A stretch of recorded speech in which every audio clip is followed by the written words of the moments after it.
dia, meu amigo e minha amiga. Que a paz de Deus esteja sobre você nesse dia. Que a alegria de andar com Jesus venha tomando teu coração, hoje e sempre. Que o Senhor possa te ensinar no caminho da vida e você possa andar nesse caminho com alegria, com paz. Amém? Amém. Deixa eu perguntar uma coisa para você. Na sua opinião, o que é que corrompe uma pessoa? O que é poderoso para contaminar uma pessoa? O que será que pode nos contaminar? Hein? Você já pensou nisso? Tem muitas coisas que as pessoas dizem. Não faça isso, não faça aquilo, não toque nisso, não toque naquilo. Ir em tal lugar é pecado, tocar em tal coisa é pecado. Mas o que de fato tem poder para nos contaminar? É sobre isso que Jesus conversa com os seus discípulos e há uma discussão envolvendo os fariseus e Jesus no capítulo 15 do Evangelho de Mateus. Se você quiser acompanhar comigo, Mateus capítulo 15, nós vamos meditar um pouquinho em como Jesus trata a questão da impureza, como Jesus trata a questão do contaminar a si mesmo, do que agrada e desagrada a Deus. É uma passagem bem interessante e eu quero ressaltar o seguinte, para quem talvez não conheça muito da história da Bíblia. Fariseus eram homens de um grupo religioso na época em que Jesus viveu. Era um grupo que lia a Bíblia, né, a Bíblia da época, que era o Antigo Testamento, a Torá, meditava nela e ensinava para outras pessoas. Eles também eram chamados de mestres da lei. Era um grupo religioso bastante fanático e que se preocupava muito em guardar os mandamentos da lei. E eles tinham uma prática de acusar as pessoas que não guardavam cada detalhe que eles consideravam ser um mandamento da lei de Deus. Eles acreditavam que a sua salvação dependia exclusivamente de obedecer cada detalhezinho daquilo que eles entendiam, que eles interpretavam ser a lei de Deus. Também eles eram bastante rígidos e acusavam as pessoas. Inclusive você vai ver, por exemplo, quando aquela mulher adúltera foi levada numa praça para ser apedrejada, quem estava levando ela eram os fariseus. Então eles realizavam julgamentos, execuções, tudo para tentar cumprir a lei e que nenhum pecador passasse impune. Também haviam naquela época os escribas. Os escribas eram as pessoas que trabalhavam no templo e tinham a função de copiar os livros sagrados, fazer cópias deles, né? E guardar os livros sagrados. Então eram pessoas envolvidas com a religião. E com a religião, digamos assim, bíblica, né? Então, aqui Jesus está falando a pessoas que acreditam em Deus, pessoas que estão num contexto de estar dentro de instituições religiosas, mas que muitas vezes têm uma visão deturpada a respeito de quem é Deus e das exigências que Deus impõe sobre nós. Então, a contenda acontece e Jesus responde da seguinte forma. Diz aqui no capítulo 15, versículo 1 em diante, eu vou ler com você até o versículo 20. Então vieram de Jerusalém a Jesus alguns fariseus e escribas e perguntaram: por que os seus discípulos transgridem a tradição dos anciãos? Olha só, nem está falando da lei de Deus, mas a tradição dos anciãos, ou seja, a tradição que homens haviam ensinado como ensinamento de Deus. E olha agora a acusação. pois eles não lavam as mãos quando comem. Essa era a acusação. Jesus e os seus discípulos muitas vezes não lavavam as mãos antes de comer, e isso era considerado uma impureza. Jesus, porém, lhes respondeu: por que também vocês transgridem o mandamento de Deus por causa da tradição de vocês? Porque Deus ordenou: honra o teu pai e a tua mãe. E também ordenou: quem maldizer o seu pai e a sua mãe seja punido de morte. Vocês, porém, dizem que se alguém disser ao seu pai ou à sua mãe: a ajuda que você poderia receber de mim, eu dou como oferta ao Senhor, esse não precisará mais honrar o seu pai e a sua mãe. E assim vocês invalidam a palavra de Deus, por causa da tradição de vocês. Hipócritas! Bem profetizou Isaías a respeito de vocês, dizendo: este povo me honra com os lábios, mas o seu coração está longe de mim. Em vão me adoram, ensinando doutrinas que são preceitos de homens. E convocando a multidão, Jesus disse: escutem e entendam. O que contamina a pessoa não é o que entra pela boca, mas o que sai da boca, isto sim contamina a pessoa. Então, aproximando-se dele, os discípulos disseram: sabia que os fariseus, ouvindo o que o Senhor disse, ficaram escandalizados?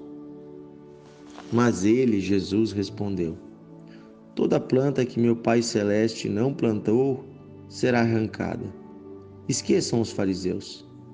São cegos, guias de outros cegos. Ora, se um cego guiar outro cego, ambos cairão num buraco. Então Pedro disse a Jesus: explique-nos esta parábola. E Jesus, porém, disse: também vocês ainda não entenderam? Não compreenderam que tudo que entra pela boca desce para o estômago e depois é eliminado pelo corpo? Mas o que sai da boca vem do coração. E é isso que contamina a pessoa, porque do coração procedem os maus pensamentos, homicídios, adultérios, prostituição, furtos, falsos testemunhos, blasfêmias. São estas coisas que contaminam a pessoa. Mas o comer sem lavar as mãos não a contamina. Queridos, aqui Jesus está falando sobre o que de fato importa diante de Deus. É aquilo que contamina o nosso coração. Muitos espaços religiosos, inclusive alguns que se dizem igreja, criaram métodos, fórmulas e regras para tentar colocar as pessoas dentro de uma bolha de santidade. Geralmente, essas regras incluem usar roupas desse jeito ou daquele, cortar o cabelo desse jeito ou daquele ou não cortar. Incluem algumas práticas específicas. Mas eu quero dizer uma coisa para você: nenhuma dessas regras tem o poder para transformar o coração de uma pessoa. Nenhuma dessas regras consegue manter alguém santo, afastado do pecado, porque o pecado, ele está aí no coração do homem. E de pouco adianta cumprir um monte de regras humanas se da sua boca saem palavras de maldição, se você discrimina o seu irmão, se você ofende as pessoas, se você com seus olhos deseja a mulher que não é sua, o homem que não é seu, se você se entrega a paixões da carne e talvez até mesmo usa desse meio religioso para se tornar uma pessoa orgulhosa, achando-se melhor que os outros e inclusive condenar as pessoas que não cumprem as regras que você diz que elas têm que seguir. Infelizmente, nos dias de hoje, existem muitos lugares que se dizem igreja, no qual as pessoas mais se sentem condenadas, acusadas, do que amadas e protegidas. E que, na verdade, mais se importam com coisas externas, com regras humanas, do que com a transformação do coração e do caráter de uma pessoa. A verdade não é tão importante quanto o cumprimento de regras, na visão dessas pessoas. Eu quero dizer hoje para você que Deus está preocupado com a sinceridade do teu coração. Eu quero dizer hoje que Deus está preocupado com o que sai da tua boca. Eu quero dizer hoje que Deus está preocupado em mudar a fonte das águas do teu coração. E aí, quando Deus transformar o teu coração, gente, tudo vai ser transformado. Não adianta eu dizer para uma pessoa: você não pode se vestir desse jeito porque é indecente. A indecência da sua vestimenta é apenas reflexo externo de um coração que ainda não foi livre de algum tipo de coisa, ou de um desejo de ser aceito, ou de uma sensualidade, de uma imoralidade, ou às vezes simplesmente de uma cultura mundana. Mas conforme Jesus for entrando nesse coração, essa pessoa vai começar a entender que o seu corpo é templo do Espírito Santo. Vai começar a entender que o próprio Deus habita nela e ela vai começar a cuidar melhor do seu corpo, inclusive cuidando a embalagem do corpo, que é a vestimenta. E aos poucos essa própria pessoa vai se dar conta e ela vai mudando a sua vestimenta de forma que se torne uma vestimenta mais decente, honrosa. E aqui eu não digo que é esse tipo específico de roupa ou aquela, mas são roupas que não ressaltam, né, aquilo que é um atributo da carne, mas que ressalta aquilo que é um atributo do coração. Então veja, pouco adianta eu colocar regras sobre as pessoas do que elas devem fazer ou comer ou isso ou aquilo. Se isso fosse capaz de transformar a humanidade, Jesus não precisava ter vindo. Porque no Antigo Testamento havia para o povo de Israel muitas regras e os próprios fariseus colocaram outras muitíssimas. Mas nada disso foi capaz de transformar o coração das pessoas. O que transforma o coração das pessoas é um encontro com o Espírito Santo. É ser cheio da presença de Deus, é entender que é filho amado. E quando entendemos que somos filhos amados, o próprio Deus habita em nós. E aí é muito mais fácil de fazermos o que é certo. Amém? Que nós possamos ser uma igreja acolhedora, que nós possamos ser homens e mulheres que amam e que levam o amor de Deus e que ensinam sim transformação, mas transformação interna, de caráter. E o resto, meus irmãos, o resto vai tudo para o lugar com o tempo. Amém? Querido Deus e Pai, eu peço que o Senhor nos livre do fermento dos fariseus. Como o próprio Jesus disse, acautelai-vos, fugi do fermento dos fariseus. Senhor, que esse tipo de prática não venha crescer em nosso coração. Assim como um fermento, um pouquinho faz toda a massa crescer, levedar. Assim também, Senhor, que o legalismo não venha a fazer no nosso coração morada e não venha crescer em nós. Que não sejamos pessoas, Senhor, preocupadas em julgar a aparência, mas que venhamos a olhar, Senhor, aquilo que é necessário ser transformado no coração. Vamos ajudar as pessoas a te encontrar, a ter um encontro contigo, Senhor, pois isso é o que mais importa, e aí eternamente o Senhor habitará nelas e o Senhor as guiará no teu propósito. Senhor, eu peço dias de encontro contigo, Senhor, no meio do teu povo, que ao se reunirem homens e mulheres, não se reúnam um para julgar a roupa do outro, a aparência, o que um faz ou o que o outro não faz, mas que venhamos, Senhor, nos reunir para buscar a tua face.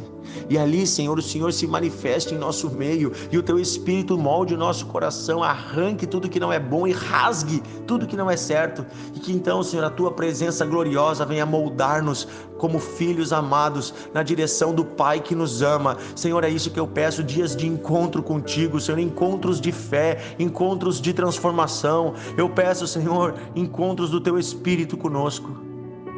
Em nome de Jesus. Em nome de Jesus, eu peço isso, junto com os meus irmãos. Fortalece cada um aqui, Senhor. Amém e amém. Que Deus abençoe você, meu querido, minha querida. Compartilhe o devocional. Um grande abraço para você e até amanhã.